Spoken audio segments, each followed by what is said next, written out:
Assalamualaikum warahmatullahi wabarakatuh. Bismillahirrahmanirrahim. Alhamdulillahi rabbil alamin. Allahumma salli wa sallim wa barik ala sayyidina Muhammad wa ala alihi wa sahbihi wa man tabi'ahum bi ihsanin ila yaumiddin. Amma ba'du. Hadirin hadirat jamaah salat fardu maghrib Masjid Agung Jawa Tengah yang dimuliakan Allah Subhanahu wa taala, para pemirsa MAJT TV, pendengar setia Radio Dais dan Radio Gaul FM.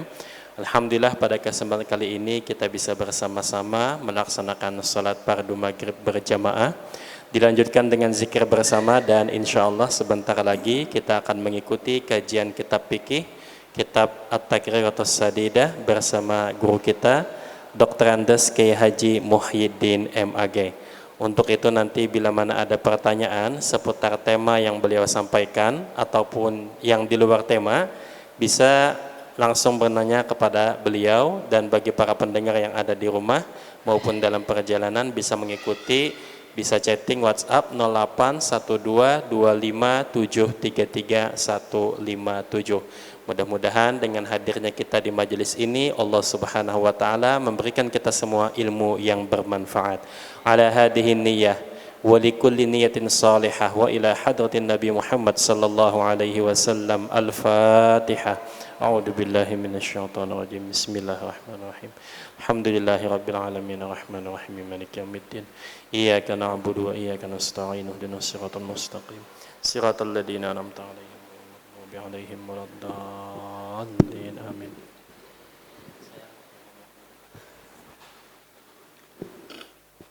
Assalamualaikum warahmatullahi wabarakatuh. Bismillah, alhamdulillah, wassalatu wassalamu ala rasulillah wa ala alihi wa sahbihi wa mawalah. Amma ba'da. Qala a'udzu billahi minasyaitonir rajim. Rabbi shrah li sadri wa yassir li amri wahlul 'uqdatam min lisani yafqahu qawli. Jamaah salat maghrib Masjid Agung Jawa Tengah, bil khusus para santri tahfidz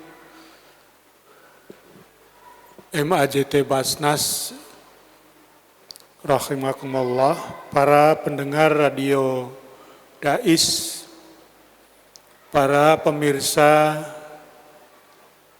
televisi MAJT yang dimuliakan oleh Allah, melaksanakan tugas membaca kitab, melanjutkan bacaan minggu yang lalu At-Taqrirat Asyadidah. Sekarang saya akan membaca tentang A'dzarus Sholati. A'dzarus Sholati, a'dzar itu jama dari uzur. Uzur itu halangan. Halangan yang bisa dibenarkan. Setelah hari Senin yang lalu kita membaca tentang waktu-waktu sholat. Setiap waktu sholat itu ada kriteria waktu fadilah, waktu ikhtiar, waktu mubah, waktu haram, dan waktu makruh. Waktu makruh dan waktu haram. Itu menunjukkan bahwa sholat itu harus dilakukan pada waktunya. Kalau sholat tidak dilakukan pada waktunya, itu artinya sholat di luar waktu, dan itu hanya dibolehkan kalau orang punya uzur. Nah, uzur menurut syar'i ini akan kami bacakan.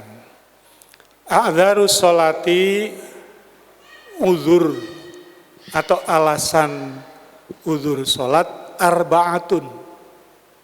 Itu ada 4. Ini artinya bahwa sampean akan dimaafkan tidak sholat pada waktunya kalau punya alasan 4 ini. 1 dari 4 ini. Alasannya sederhana. Apa saja? An-naumu, 1 tidur. Tidur itu kan di luar kesadaran.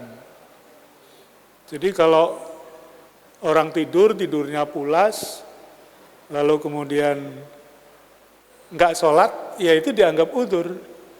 Tapi nanti dulu ada keterangannya.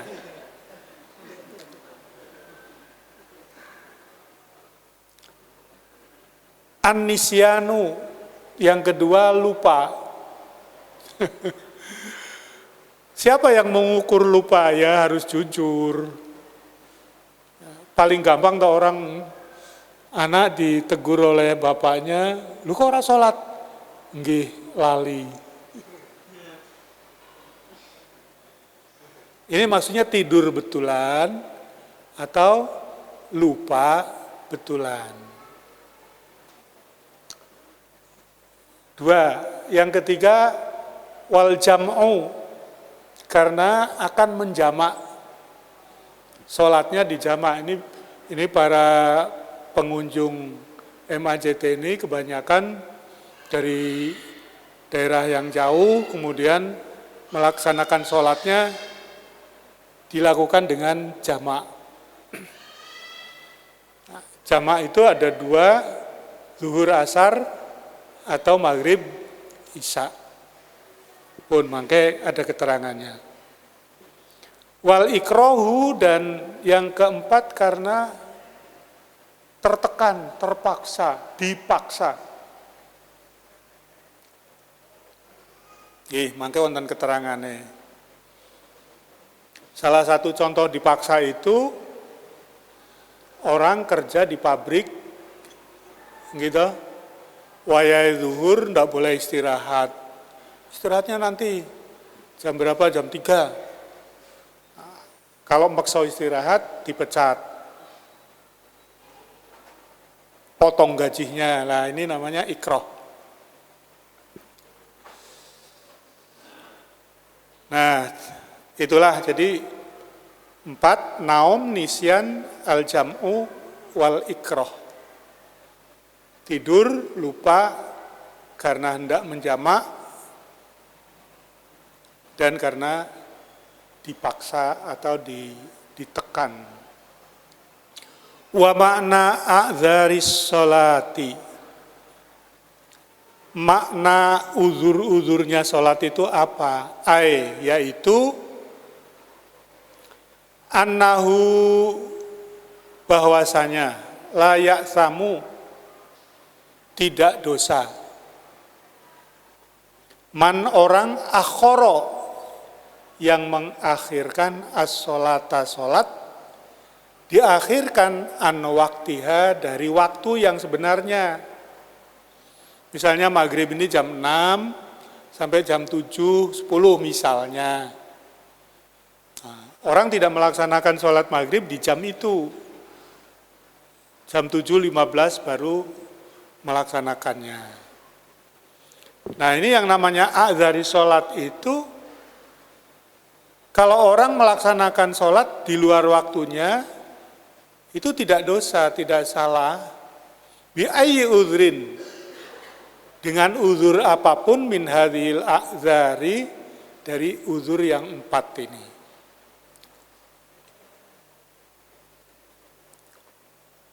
Itu cukup salah satu aja, naum, nisyan, jamak, ikroh. Lah nek ana wong sing yo turu, yo lali, yo arep jamak, yo kepeksa, walah kowe entek-entekan itu berarti. Kama qala sahibus Sofwatiz Zubad, pengarang kitab Sofwatuz Zubad, dalam bentuk nazam itu menyatakan begini, la uzra fi ta'khiriha illa lisah au naumin au lil jam'i au lil ikrah. La uzra, ora ana uzur fi takhiriha ing dalam mengakhirkan salat illa lisa, kecuali lisa karena lupa. Au naumin, atau tertidur, au lil jam'i, atau karena mau menjamak, au lil ikrohi, atau karena dipaksa. Nah, saniki keterangane ngeten. Pripun an-naumu iki? An-naumu tidur itu gimana keterangannya? Yakunu, naum itu bisa jadi uzur idza nama arikalane turu sapa wong qabla dukhulil waqti saurunge mlebu waktu. Zuhur jam 12 misalnya. Para santri karena kelelahan habis ngapalkan Al-Qur'an, jam setengah 12 tertidur atau tidur sengaja. Lalu karena nikmatnya tidur, nggak bangun sampai jam 3. Bangunnya karena ada azan. Nah ini uzron ini. Karena apa? Idza nama qabla dukhulil waktu. Tidur sebelum waktunya. Turu awan kok jam setengah 12 kan jam 3. Santri tenan nih. Santri tenan, santri sing nek dalu niku melek, terus nek tangi niku terus ngapalke, kesel, bar kuwi sarapan, dahar, maem, bar wareg turu, angler turune. Alhamdulillah. Wa amma idza nama.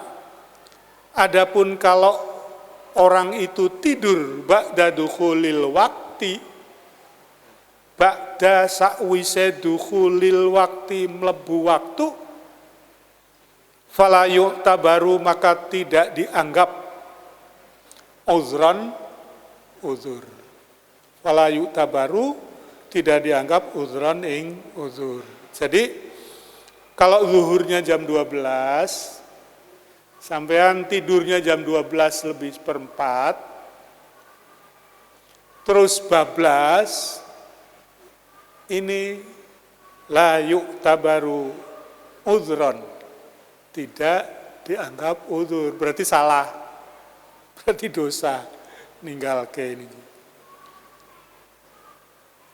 Illa, tapi bisa masih ada alasannya, masih ada kemungkinan, illa kecuali idza kana min adatihi. Kalau dia punya kebiasaan apa? Al-qiyamu tangi, ngelilir, jenggelek, minan naumi saking turu, qabla khurujil waqti sebelum waktu keluar, sebelum waktu habis. Jadi sudah menjadi kebiasaan, misalnya di kantor, Bang Hilal nih, kantor sibuk, jam 12 itu, lalu semeleh, ninggon kursine, tertidur, tapi sudah biasa, karena tidur siang itu nggak mungkin kayak tadi yang saya ceritakan 3 jam, itu turu awan, itu berarti turu kalong gue. Ya tau wayahe wong nyambut gawe turu, atau turune supir bis malam. Kalau Mas Hilal kan tidurnya karena ngantuk, sudah biasa nanti kalau tertidur jam 12, jam 1 bangun. Nah ini kalau sudah kebiasaan begitu nggak apa-apa. Illa idza kana min adatihi, kecuali kalau dia punya kebiasaan al-qiyamu minan naumi qabla khurujil waqti. Bisa bangun dari tidur sebelum waktunya habis. Auso atau pesen. Auso itu wasiat ya, wasiat itu katanya kok medeni. Nek dia ngomong wasiat, aku wasiat engko nek anu tangeke ya wah Emangnya 12. Tapi ini maksudnya auso itu sederhana, pesen. Aku tak turu, engkau tolong tangeke jam loro ya. Ini namanya auso sikotan. Pesene karo wong sing iso dipercaya. Sikotan itu kalau dalam ilmu mustalah hadis itu, sikoh itu orang yang adil, yang temen. Di sini artinya sederhana, pesen sikotan kepada orang yang bisa dipercaya, yuqidhuhu, supaya nanti membangunkan qabla khurujil waqti, sebelum keluarnya waktu. Jadi boleh sampean tidur jam 12 sudah azan, tapi kebiasaan sampean tidurnya cuma 1 jam. Saya itu kalau siang enggak pernah 1 jam, kalau tertidur ya yang mungkin yang namanya qailulah itu ya paling seperempat jam itu. Nanti bangun. Tapi kalau bulan puasa lah bulan puasa sampean mulai bengi, yo tadarus, yo traweh, yo dan lain-lain, HP saiki. Zikir HP. Sampai sahur tanpa tidur, sahur kenyang, tidur subuh wallahu alam, atau nunggu subuh dulu alhamdulillah, habis sholat dulu tidur terus 12 tekan asar.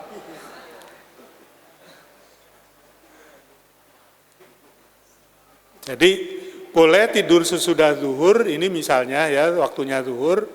Kalau dia sudah biasa nanti akan tidur, akan bangun sebelum waktu habis, atau sampean pesen. Ya kalau suami ya pesen sama istrinya, Bu, mengko aku diugah jam loro ya. Kalau anak yang sibuk dengan kuliah pesen sama ibunya, Bu, nanti saya dibangunkan jam sekian. Ada orang yang biasanya tidur itu isya. Bagus apa tidak ini wallahu alam, ini kurang bagus.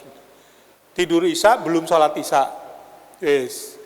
Terus nanti bangun-bangun itu jam 1, jam 2, sisan isya, sisan sholat lail.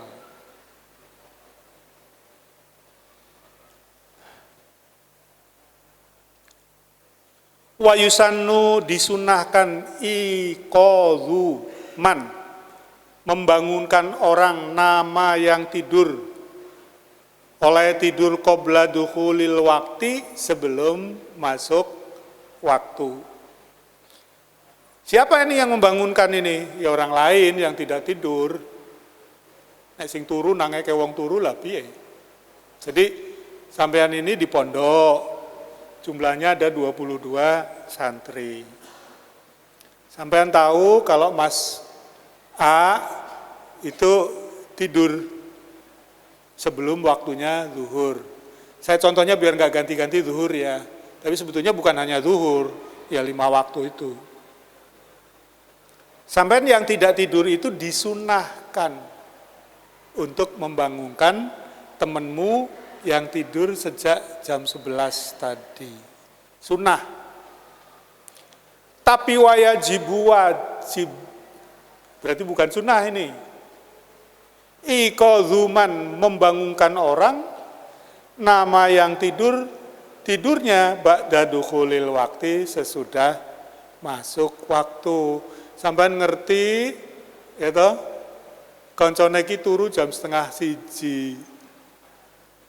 Iki saiki wis jam 2. Wajib, yajibu iqadzu. Kenapa wajib? Ya karena sampean harus menyelamatkan temannya. Kengko kebablasan salate.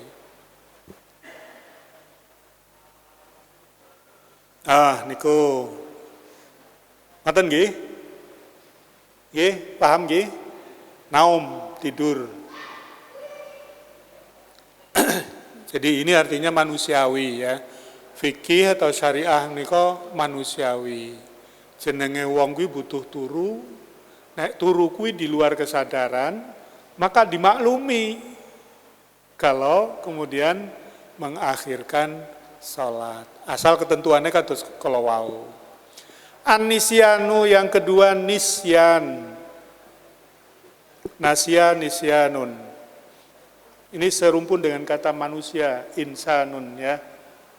Manusia itu makhlul khoto.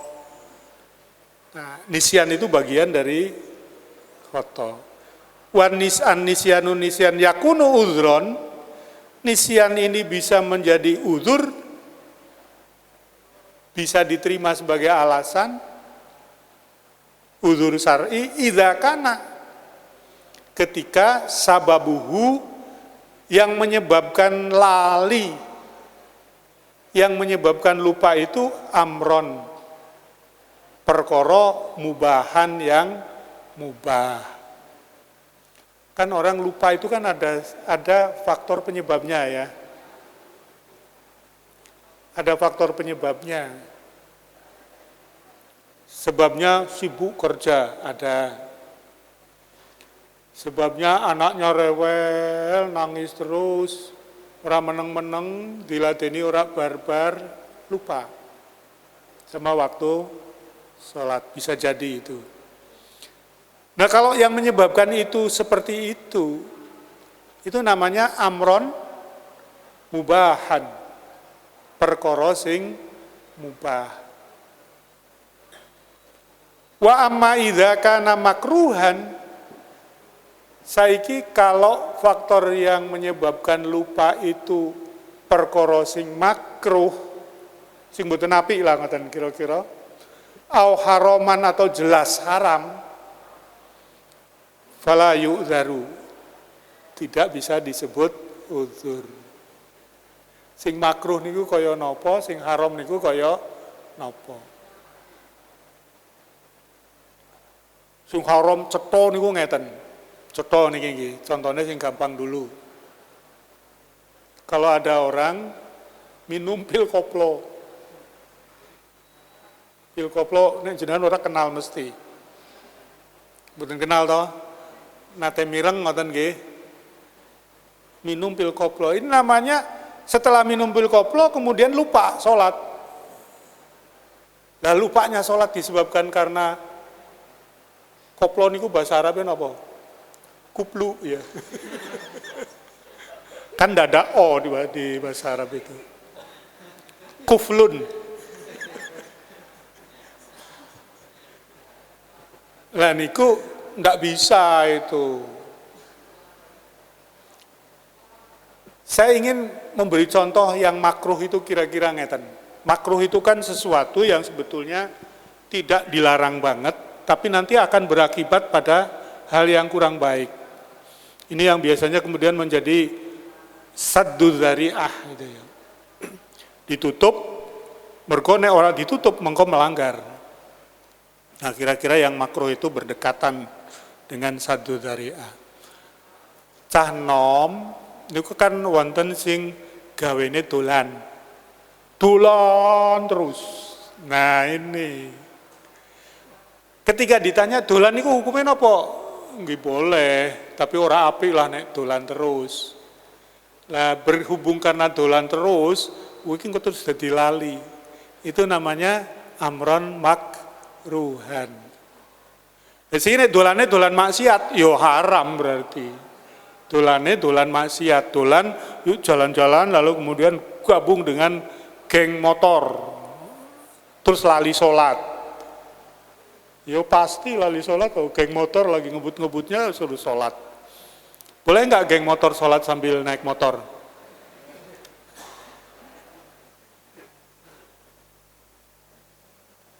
Gipun, terus rumusnya gampang, pokoknya lupa itu uzur. Tapi penyebab lupa niku jangan sampai penyebabnya itu makruh atau apalagi haram. Penyebabnya harus hal yang mubah. Yang mubah itu yang boleh, yang tidak dilarang, yang tidak haram. Pun mangke contohnya saged cari sendiri ini. Kreatif. Al-jam'u. Sudah ada masuk pertanyaan? Ya. Biar nggak bosen. Assalamualaikum warahmatullahi wabarakatuh. Pertanyaan dari Mas Muhammad Sabik, pendengar Radio Dais. Izin bertanya Pak Yai, benarkah tidur atau rebahan saat azan berkumandang itu membuat berat jenazah seseorang ketika meninggalnya nanti? Tidur atau rebahan pada saat azan berkumandang, apakah itu nanti membuat seseorang itu jenazahnya berat ketika dia meninggal?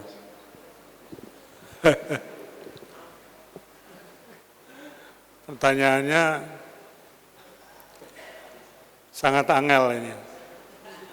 Jadi kalau ada azan, gini aja, kalau ada azan itu kan menunjukkan waktu sholat masuk, satu. Yang kedua memanggil orang suruh sholat. Ada azan kok tidur, maksudnya krungu tapi turu meneh ngono toh. Kalau nggak krungu ya itu namanya tidur betul. Kalau dengar itu berarti setengah tidur atau ngelilir. Jadi kalau ada azan lalu kemudian nggak bangun, nggak sholat, itu perbuatan yang tidak baik. Bahwa kemudian nanti jenazahnya berat. Saya belum baca itu, apa itu keterangan-keterangan mengenai itu. Tapi yang jelas bahwa itu kalau ada azan kita jenggelak tangi, sholat itu yang terbaik. Karena apa? Itu kalau segera sholat itu berarti kita mengejar waktu fadilah yang kemarin minggu yang lalu sudah kita baca bersama. Nggih, wonten malih?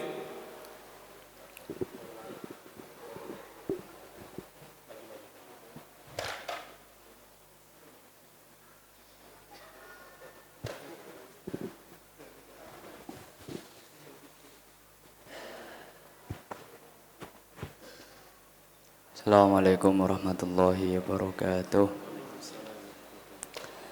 Kalau harir saking Semarang Yai.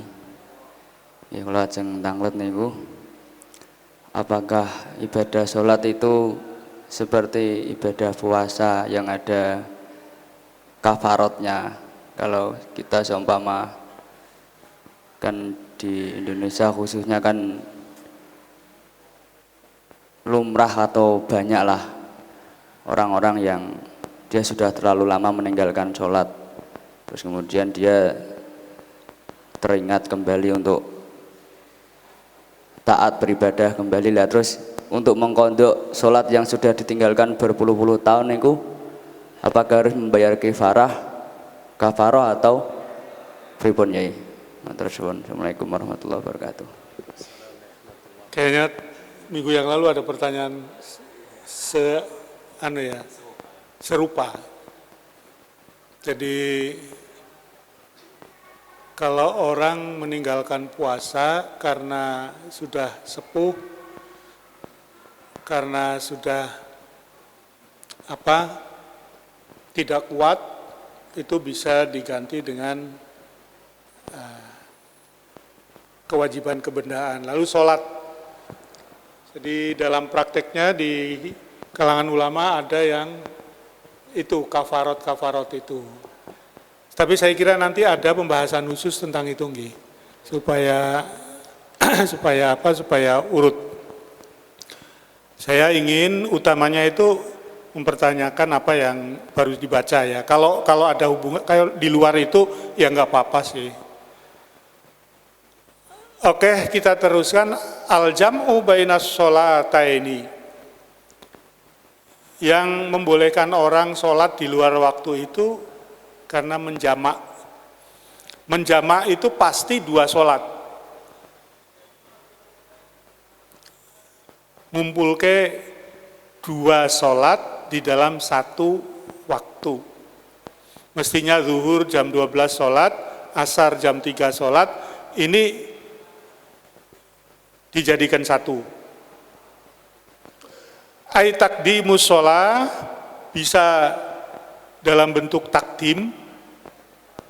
Takdimus sholah mendahulukan waktu sholat an waktiha saking waktune, au takhiruha atau mengakhirkan. Kalau sholat zuhur dan asar dilaksanakan pada waktu zuhur, ini namanya jam'u takdimin. Kalau zuhur dan asar dilaksanakan pada waktu asar, ini namanya jam'u takhirin. Nah, itu tinggal kebutuhan, silakan. Begitu juga antara maghrib dan isya. Kalau zuhur sama subuh bisa enggak? Bisa enggak? Saged mboten? Subuh kalian zuhur dijamak? Tidak ada ya. Jamak itu bisa babis safari disebabkan karena dalam perjalanan jauh. Safar perjalanan tapi perjalanan jauh. Banyak orang mendiskusikan, Pak, sekarang perjalanan jauh tapi kan naiknya pesawat. Semarang, Jakarta, 500 kilo, sudah perjalanan jauh, tapi kan naik pesawat cuma 1 jam. Ya, yang menjadi penyebab kebolehan jamaah itu safarnya, jadi bukan karena waktunya yang lama. Kalau sudah safar ya, awil marodi atau karena sakit. Karena sakit boleh dijamak. Awil matori atau karena hujan. Ini supaya cermat memahaminya ya, terutama hujan. Jadi hujan yang menjadi a'dzarus sholat lalu boleh jamak itu, kalau hujan itu mengganggu proses sholat.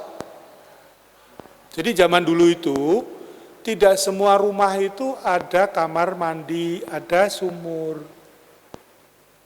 Wudu nenong masjid. Tidak semua rumah itu ada tempat sholat. Sholat nenong masjid. Loh, mau ke masjid hujan. Nah itulah, jadi kalau sekarang sampean tinggal di pondok, di MACT, Pak niki udan terus Pak, kalau loh,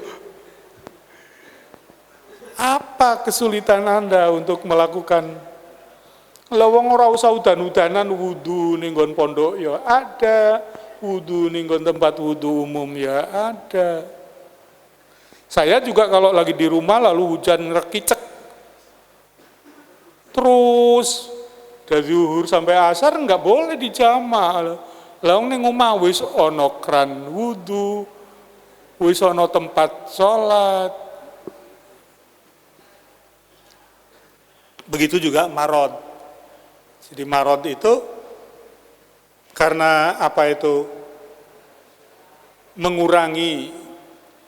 Mengurangi apa proses untuk sholat bola-bali dalam kondisi sakit yang berat, orang boleh melakukan jamak. Ini boleh lu ya, jamak itu tidak wajib. Kemarin itu saya ditanya sahabat saya yang dalam kondisi sakit, tanya ini saya ini kondisinya begini, apa boleh dijamak?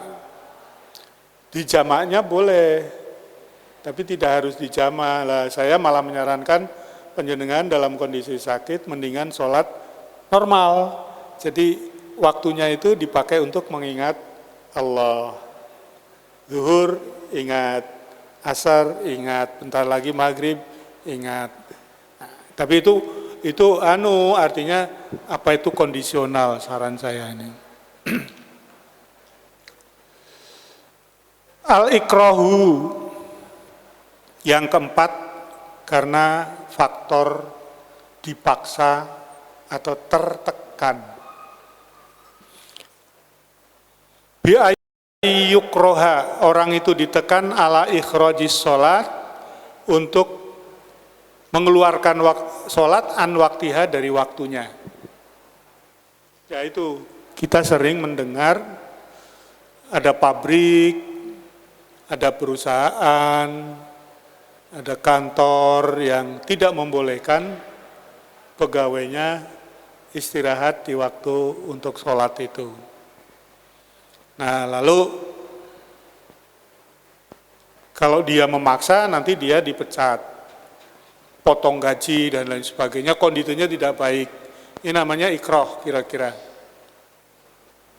Fayudharu fi dzalika, itu bisa dianggap uzur idza tawafarat, ya, kalau terpenuhi syurutul ikrah, ada syaratnya. Syarat terpaksa itu ada syurutul ikrah arbaatun, ada 4. Jadi sing jenenge kepeksa niku kudu memenuhi syarat 4. Pertama, kudratul mukrih. Orang yang memaksa itu punya kekuatan, punya power.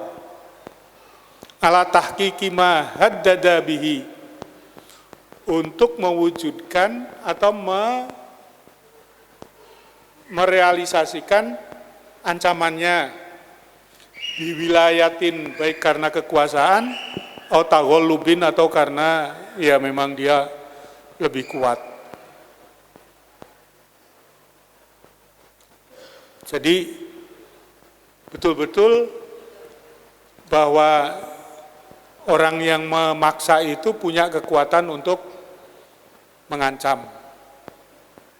Kalau yang memaksa nggak punya kekuatan itu, sampai dipaksa karo adikmu,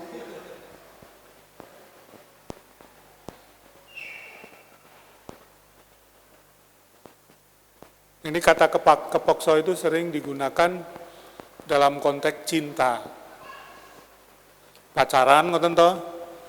Insya Allah nek santri tahfidz niku mboten pacaran, mboten pareng toh. Nek pacaran mangke alot apalane nanti.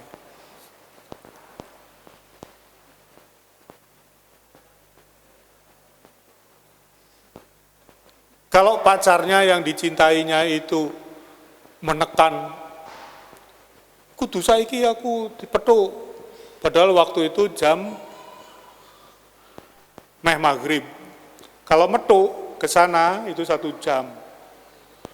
Lah, belum nanti metuknya, belum mengantarnya, habislah waktu maghrib. Niki termasuk pacarnya itu punya kekuatan untuk mewujudkan ancaman apa mboten? Nera gelem nuruti engko putus. Wes digali sendiri ya toh. Jadi terpaksa atau dipaksa. Yang kedua, ajzul mukrohi, yang dipaksa itu lemah. Andaf ima ukriha, untuk menolak paksaan. Biharobin, untuk menghindar, lari, au istighatsatin, atau minta tolong. Jadi kalau jenengan dengar istighosah, mujahadah, itu kan sudah dalam konteks khusus. Tapi arti bahasanya itu istighosah itu sebetulnya njaluk tulung. Nah, kalau istighosahnya kiai itu minta tolong kepada Allah.